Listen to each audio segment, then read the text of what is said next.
Hi, my name is Anna and I'm here with Cara. We are at the Félch event with the youth media team. We are currently here with Senator Lynn Ruanne. You mentioned in your speech yesterday that people have a need to be part of a tribe, to belong no matter the stage of education they're at. How can schools and colleges support this need? Well, I think when we think of tribes, I suppose it sounds like, some sort of a gang or clique, which it isn't. It's just about being able to see yourself in other people. So if you enter an education system and you can't see your history or your background or maybe certain characteristics about your class, and if you can't see that in other people, sometimes you feel like there's something different about you.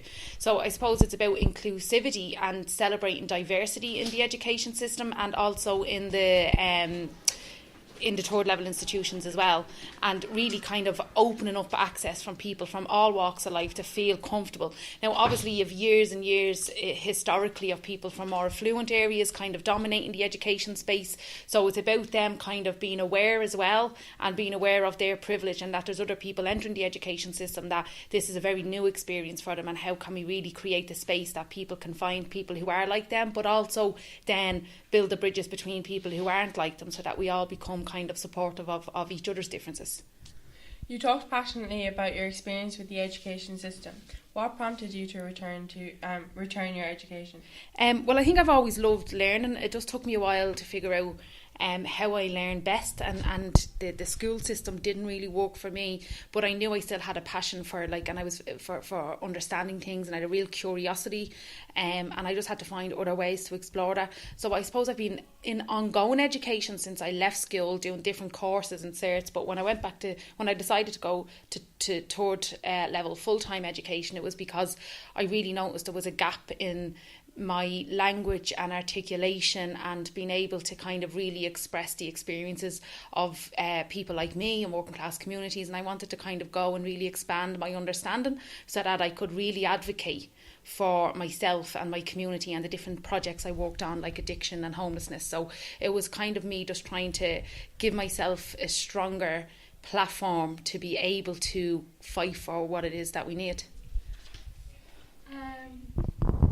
How important is it for young people to have a role model that they can relate to? Extremely important.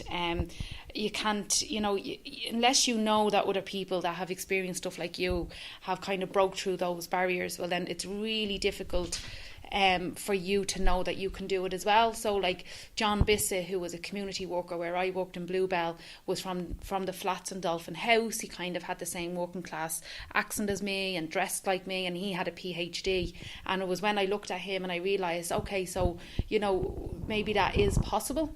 So I mean, that's only one part though. I mean, you can look at someone like you and a role model and want to achieve that, but then there's still lots of difficulties in being able to actually achieve that. So it's up to like the institutions and policies and government to be able to kind of widen that path, so that when people do make that decision because they've been inspired by a role model, that they're supported then in being able to actually achieve what they've seen another person do. What impact are you hoping to have as Senator? Well, there's loads, but if I keep it kind of in theme with the event that's here today, which is around education, it is around levelling the playing field so that everybody can reach their full potential. And I have a real interest, I suppose, in the relationship between students and teachers, and how that can be a more equal process of learning and understanding. And I suppose for me, I want to bring a real understanding of class, inequality, poverty into the education system, so that it becomes much more of a community development style approach in areas that don't have much resources. But also then, training and supporting teachers to be able to not only be aware of social issues, but to actually figure out how they can become more aware of what's going on for their student in the classroom. So it's a real kind of as well humanisation of people that have kind of been on the margins of society. So people in addiction, people in the travelling community have kind of been othered and dehumanised over the years. So it's about bringing them back into the framework and seeing, making, I suppose, the education system and policy at policy level as well, to understand that education and equality benefits us all. So the longer we keep excluding groups that should be in the education system, we're actually doing society a disservice.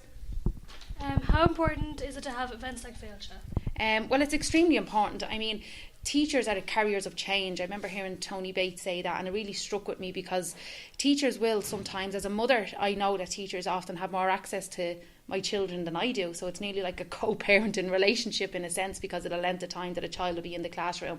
So I think bringing teachers together to explore their teaching practices, the good that they're doing, so that they can, you know, strengthen the positives, but then also looking at the gaps as well. And I think bringing people together to celebrate education, but also then be critically assess what they're actually doing in the education system and why they're in it in the first place, and what they hope education will achieve for the masses of people. So I think events like this are, I suppose, a really positive exchange of knowledge and information, and then I suppose after that it's about whether they turn what's here into actual action then in the classroom. Okay, thank you very much. Very welcome.